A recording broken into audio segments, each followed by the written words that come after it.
जय माता दी मित्रों, देवगुरु बृहस्पति 13 अगस्त 2025 5:44 AM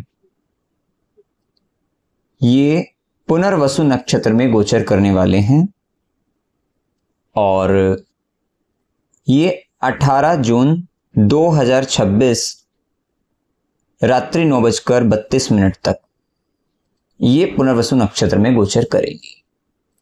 अभी तक देवगुरु बृहस्पति आर्द्रा नक्षत्र के अंतर्गत गोचर कर रहे थे, जो कि राहु का नक्षत्र था, जो कि कहीं ना कहीं एक विरोधाभास लेकर चल रहे थे।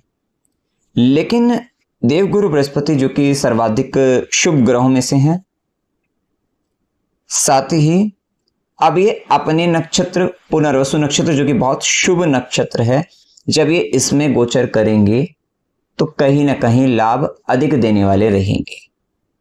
साथ ही देवगुरु बृहस्पति के जो अपने गुण हैं उनमें विशेष वृद्धि रहेगी, तो वहां से संबंधित विशेष गुण वहां पर प्रकट रहेंगे। साथ ही जो ये यहाँ पे विरोधाभास चल रहा था, उस विरोधाभास से भी यहाँ पर मुक्ति मिलने वाली है। विशेषतः आप देखोगे कि देवगुरु बृहस्पति जब अपने नक्षत्र में गोचर करेंगे तो ये आपको ग्रोथ देने वाले हैं। साथ ही अभी आपको पुनर्वसु नक्षत्र को समझना होगा, तभी आप देवगुरु बृहस्पति के इस नक्षत्र में गोचर करने से 12 लग्नों पर क्या प्रभाव पड़ने वाला है उसको आप समझ पाएंगे।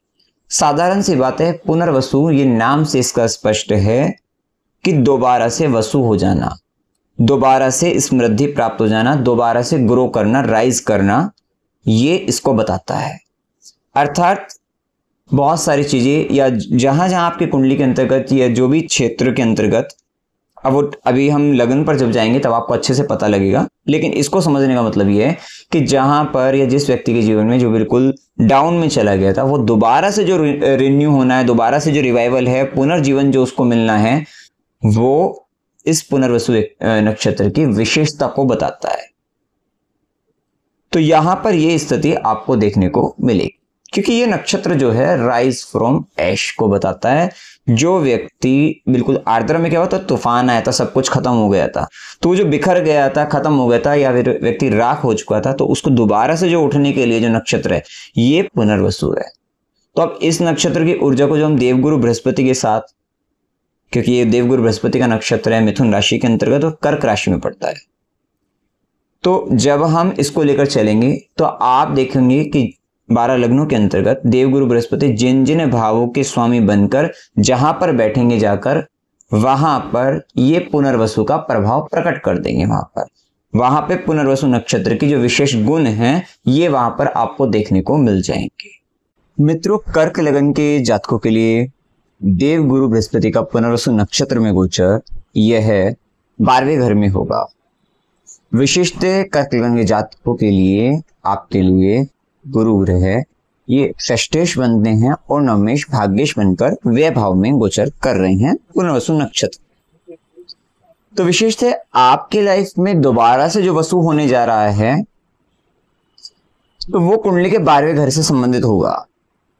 अर्थात यदि आप पहले बहुत यात्राएं करते थे, ट्रेवल करते थे, तीर्थ यात्राएं करते थे, तो कहीं ना कहीं अब आप देखोगे दोबारा से आपके जीवन में यात्राएं चालू हो जाएंगी।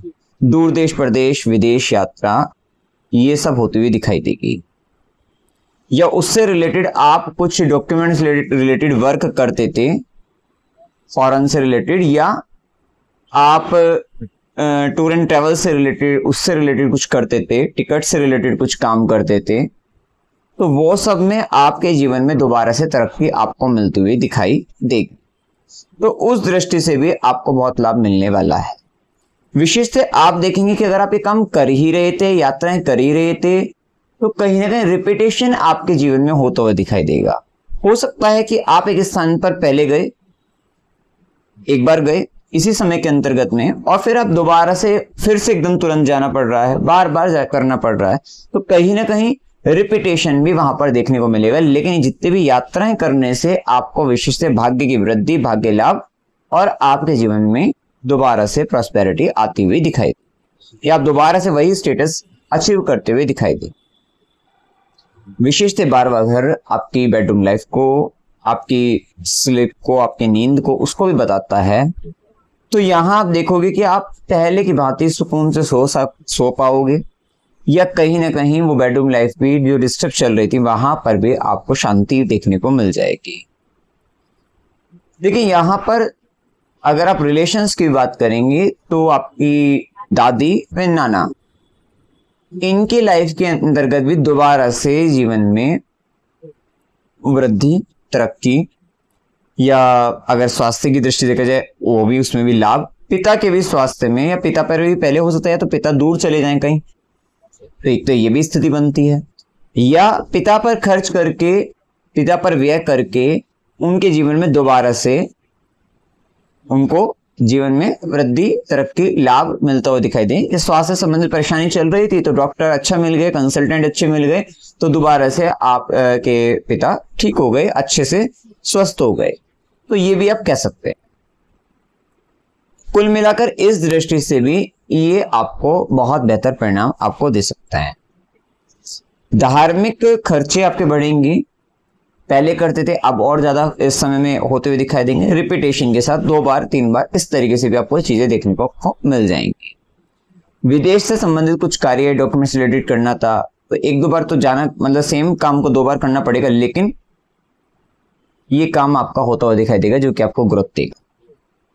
तो उस दृष्टि से भी आपके लिए काफी बेहतर रहने वाला है। धार्मिक ग्रंथ, गुरु के आश्रम पर खर्च वगैरह, या वहां पर इस तरीके की ये भी स्थिति आपके साथ में हो सकती है।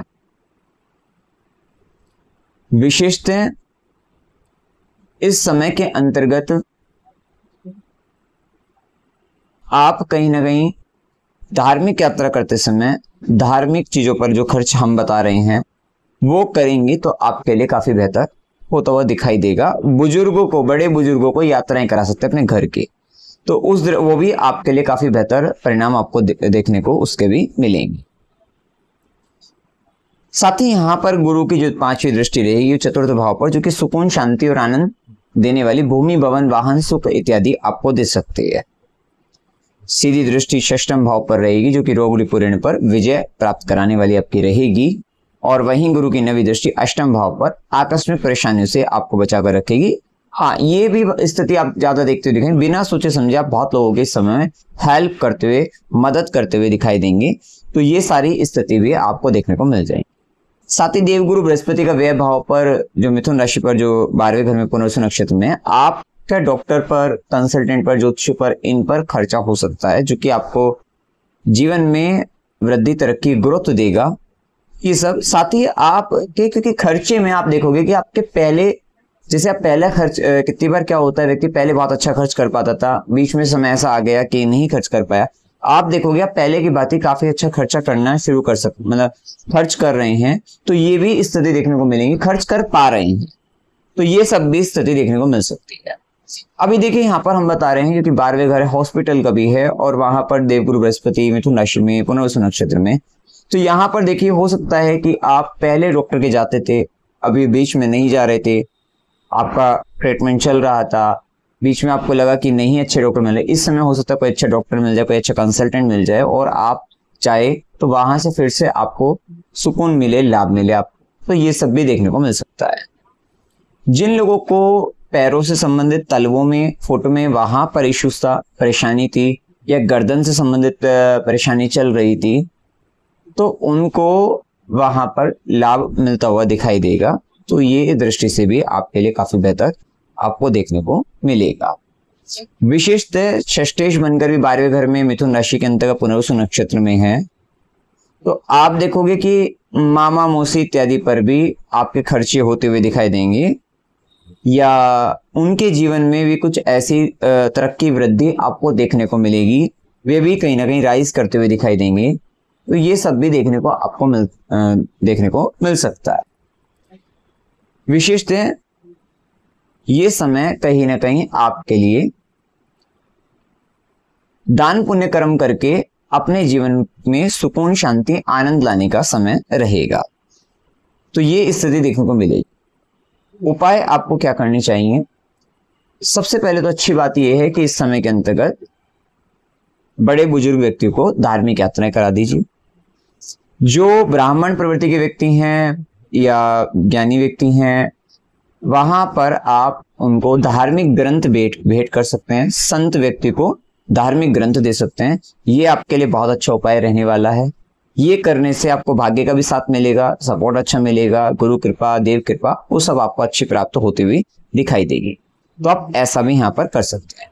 या किसी तरीके की कथा आप अपने घर में करवा सकते हैं, समाज के लिए कुछ ऐसा कुछ करवा सकते हैं। तो ये सब कार्य भी आप इस समय के अंतर्गत करें तो आपके लिए काफी बेहतर रहेगा।